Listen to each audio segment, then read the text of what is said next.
नमस्कार मित्रांनो, आजच्या भागात आपल्याला बघायला भेटते की अथर्व रूममध्ये जरा अस्थिर होऊन फेऱ्या मारत असतो. तितक्या तिथे अंबिका येते आणि बोलते अहो. तेव्हा अथर्व बोलतो की अंबिका. तेव्हा अंबिका विचारते मीरा कुठे आहे. तेव्हा अथर्व सांगतो की तुम्ही दोघी गेल्या होत्या तेव्हा मंजिरी इथे आली होती. ती खूप चिडचिड करत होती आणि वेदाला मारण्याची धमकी देत होती. मीरा तिच्यासोबत गेली आहे, पण जाताना तिने मला डोळ्यांनी इशारा केला. अंबिका आश्चर्यचकित होऊन बोलते मीरा मंजिरीसोबत गेली आहे. ती अथर्वला दिलासा देत बोलते तुम्ही काळजी करू नका, मीरा घेईल सांभाळून. अथर्व बोलतो की मला वाटतं तिची काहीतरी प्लॅन असावा. तेव्हा अंबिका त्याला धीर देत बोलते की माझ्यावर विश्वास ठेवा, ती घेईल सांभाळून. तिने आतापर्यंत तुम्हाला आणि वेदाला या घराला सांभाळून घेतलंच ना, ती सगळं सांभाळून घेईल. तितक्या तिथे मीरा येते. मीरा येताच अंबिकाला काहीही बोलायला लागते. ताई तू का आलीस इथे, मला माहिती आहे तू का आलीस आहे. अंबिका आणि अथर्वला काहीच कळत नसतं. अंबिका बोलते मीरा अगं. तेव्हा मीरामध्येच थांबते, बोलते ताई मला माहिती आहे तू का आलीस आहे. तुला आधीच सांगितलं आहे तू निघून जा इथून. तुझा प्लॅन काय आहे ते मला माहिती आहे. इकडे मंजिरी गुपचूप सगळं बघत असते. अंबिकाला सुरुवातीला काही समजत नसतं. तेव्हा मीरा तिला थोडीशी डोळ्यांनी खुणवते. मीराचा इशारा बघून अंबिकाला सगळं लक्षात येतं. अंबिका मागे वळून बघते आणि तिथे मंजिरी उभी असते. हे सगळं पाहून मंजिरीला वाटतं की तिचा प्लॅन सक्सेस झाला आहे. ती स्वतःशीच बोलते शाबास मंजिरी. तिला पूर्ण विश्वास बसल्यावर ती तिथून निघून जाते. मंजिरी बाहेर येऊन खूप खुश होते आणि हसत हसत विचार करते की चल ती मूर्ख मीरा तर माझ्या तावडीत आली.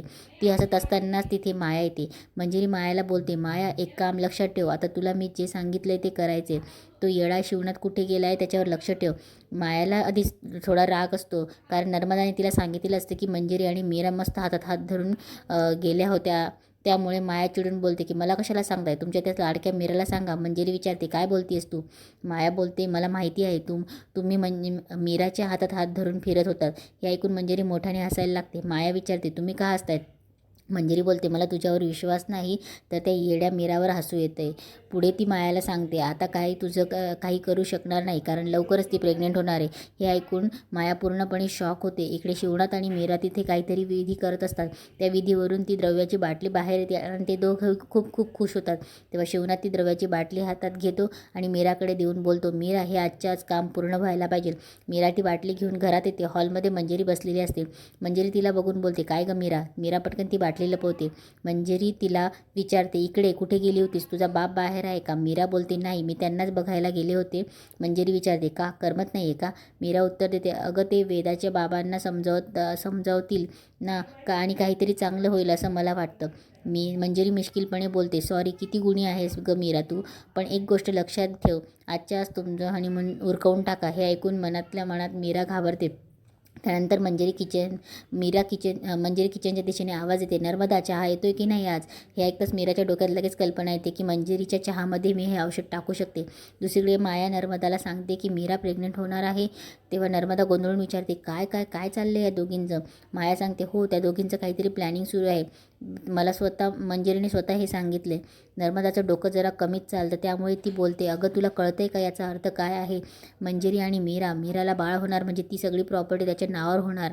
मंजिरी आणि मीरा ही सगळी प्रॉपर्टी हातात घेणार आणि आपल्याला काहीच मिळणार नाही. त्याचवेळी नर्मदा कपामध्ये चहा ओतत असते. तिथे मीरा येते आणि चहाकडे बघून विचारते हा मंजिरीसाठी आहे का. माया बोलते हो का. तेव्हा मीरा बोलते की नाही, ती कधीची चहा मागते ना म्हणून जा देऊन ये. यावर माया चिडून बोलते मी काही तुझी नोकर नाही आहे, देऊन ये तू चहा. मीरा शांतपणे बोलते ठीक आहे आणि चहाचा कप घेऊन तिथून निघते. मीरा चहा घेऊन थोडी पुढे गेल्यावर माया नर्मदाला म्हणते बघितलंस ना कशी सेवा चालली आहे. मीरा चहा घेऊन पुढे येते. मंजिरी बाहेर चहाची वाट बघत असते. मीरा बाहेरच्या पिलरमध्ये थोडी लपते आणि पटकन औषधाची बाटली उघडून त्यातील थोडा औषध चहामध्ये मिसळते. नंतर बाटली बंद करून ती चहा मंजिरीकडे घेऊन जाते. मंजिरी चहाचा कप बघून आश्चर्याने बोलते अरे बापरे, मी हे काय बघितलं, तू माझी एवढी सेवा करतेस. मीरा उत्तर देते तसं काही नाही. माया म्हणाली की ती चहा देणार नाही आणि मी इकडेच येत होते म्हणून तुझ्यासाठी चहा घेऊन आले.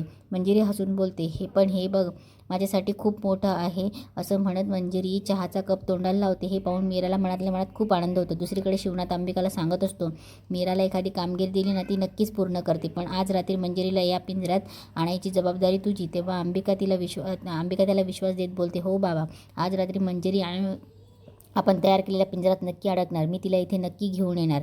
इकडे मंजिरी चहाचा कप तोंडाला लावणार. तितक्यात नर्मदा टोमणा मारत बोलते, आपल्याला कोण देणार बाबा चहा? माया, आपला आपल्यालाच करून प्यावा लागतो. असं म्हणत त्या दोघी स्वतःचे चहाचे कप घेऊन तिथे बसतात.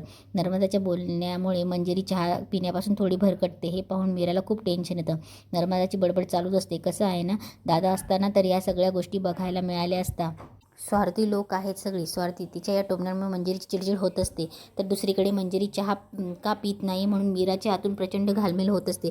तिथे अंबिका येते. अंबिका मीराला डोळ्यांनीच विचारते की तू या औषधात काही टाकलं का ते? मीरा हो असं मान हलवून सांगते, पण ती पुढे डोळ्यांनीच खुणावून दाखवते की मंजिरी चहा पित नाही.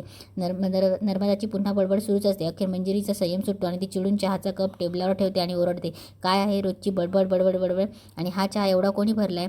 मंजिरीचा अवतार पाहून मीरा आणि अंबिका दोघंही घाबरतात. माया लगेच नर्मदाकडे बोट दाखवून खानाखुणा करते की यांनी भरलाय म्हणून. तेव्हा मंजिरी रागाने बोलते, मला चहा प्यायचा आहे, त्यात पोहायचं नाही. असं म्हणत मंजिरी रागाच्या भरात मायाच्या हातातला कप स्वतःकडे घेत आणि बोलते की एवढा चहा असतो का कुठे? मला हा चहा दे. मंजिरीचा कप एक्सचेंज केलेला पाहून मीरा आणि अंबिका पुरत्या घाबरतात की आता काय करायचं. माया हळूहळू बोलते, अहो पण मी कमी केला असताना माझा कप का घेतला? पण मग ती लगेच स्वतःला सावरून बोलते की ओके ओके, नो इश्यूज. इकडे मीरा आणि अंबिका फार हादरलेल्या असतात, कारण औषध असलेला चहा आता माया पिणार असते. माया तो कप तोंडाला लावून चहा पिणार. तितक्यात अंबिका पटकन टिचकी वाजवते आणि मायाच्या हातातला तो कप खाली पाडते. कप खाली पडून फुटतो. हे पाहून मंजिरीला प्रचंड राग येतो आणि तिच्या मनात शंकेची पाल चुकचुकते. अंबिकाचं असं का केलं असावं? त्यात मीराचाही चेहरा पार पडलेला असतो. मंजिरी संशयाने आणि रागाने अंबिकाकडे बघत असते. नर्मदा चिडून मायावर ओरडते, माया अगं चहा नको हवा होता तर असा कप का फेकलास? आता मी नाही तुला चहा बनवून देणार, तुझा तूच बनव जा. मायाला काहीच कळत नसतं की नक्की काय घडतंय आणि अंबिकानेही कप का पाडला. इकडे मीरा धावत खोलीत येते. मागोमाग अंबिकाही येते. खावलीत अथर्व आधीपासूनच असतो. मीरा खूप घाबरलेली असते आणि अथर्वला सांगू लागते की नाही नाही, माझ्याकडून खूप मोठी चूक झाली. मीरा घाबरलेल्या अवस्थेत बोलत असते, माझ्यामुळेच हे सगळं झालं. अथर्व तिला सावरत बोलतो, मीरा असं समज की आज आपलं नशीब आपल्या बाजून नव्हतं, स्वतःला दोष देऊ नको. तेव्हा अंबिकाही तिला धीर धीर बोलते की मीरा अगं तू काळजी करू नकोस, हे बघ आपल्या हातात अजून संधी आहे. आज रात्री ते द्रव्य तिच्या रक्तात जायलाच हवं. तेव्हा मीरा निराशा व्यक्त करत बोलते की नाही ताई, आता शक्य नाही आहे. आता तिला संशय आला आहे, ती आता आपल्या हातातून पाणीसुद्धा पिणार नाही. अंबिका तिला काहीतरी समजावून सांगत असते की तितक्यात बाहेरून मंजिरी जोरात दरवाजा ठोकते. मीरा घाबरून बोलते, मंजिरी असेल, आणि ती अथर्वला सांगते तुम्ही दरवाजा उघडा. अथर्व जसा दरवाजा उघडतो मंजिरी प्रचंड रागात येते. तिला पाहताच मीरा लगेच नाटक करत अंबिकाशी भांडायला सुरुवात करते आणि मोठ्याने बोलते, ताई तुला मी आधीच सांगितले की माझ्या आयुष्यात ढवळाढवळ करायची नाही. मंजिरी जोरात ओरडते. मीरा आणि अंबिकाजवळ जाऊन तिला धमकी देत सांगते की तुझ्या या बहिणीला सांग की माझ्यासोबत असे छक्के पंजे खेळायचे नाहीत. अंबिका साधेपणाचा आव आणत बोलते की मी काय केलं? तेव्हा मंजिरी चिडून बोलते की हा साजूकपणाचा आव आणू नकोस. मायाचा कप का फोडलास तू? मग मंजिरी अंबिकाला पुढे बोलते, सांग तू तुझ्या पुढच्या मुलीची किंमत नाही का तुला? ठीक आहे, आजच संपवते तिला. हे ऐकून मीरामध्ये पडते आणि बोलते की थांब, मी तुला शब्द दिला आहे ना, आणि हे काय करतायत हे मला माहीत नाही. तेव्हा मंजिरी अथर्वकडे बघून टोमणा मारते, अथर्व तूही समजव तुझ्या या कैलासवासी बायकोला. मंजिरीच्या तोंडून हे ऐकताच सगळेजण शॉक होतात. मंजिरी हसत बोलते, काय झालं? हे सगळं नाटक आहे ना, हे ते तुमच्याकडेच ठेवा, कारण तुझ्याकडे आता आजी आणि माझी अशा दोघीही बायका आहेत. फरक फक्त इतकाच आहे की तू तिला बघू शकत नाहीस आणि मी तिला बघू शकते. सगळे स्तब्ध झालेले पाहून मंजिरी पुन्हा बोलते, काय झालं? विश्वास बसत नाही? अरे मी खरंच बघू शकते हिला.